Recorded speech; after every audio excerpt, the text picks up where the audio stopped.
Welcome to Man Does Tech, where I solve the problems you didn't even know you had. You must act now. Power the device off and stop using it to prevent overwriting deleted data. Once done, remove any removable media like SD cards and connect the main storage to a separate computer via USB or adapter.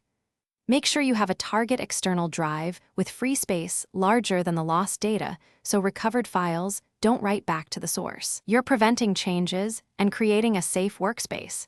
This is the single most important step before running any recovery tools.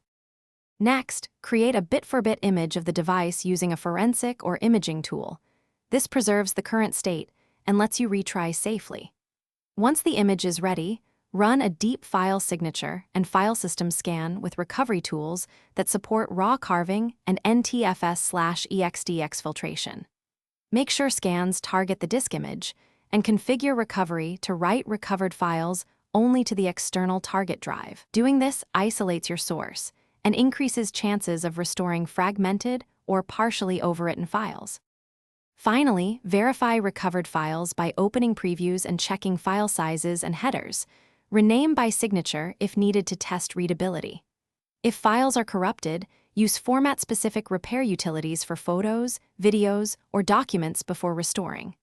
When you're confident, copy recovered files back to the device or a clean replacement storage. If problems occur, the key troubleshooting tip is: don't write to the original source. Re-image and rescan the preserved image, adjusting carve settings, or trying alternate recovery software.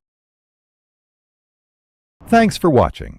If you found this helpful, don't forget to like and subscribe.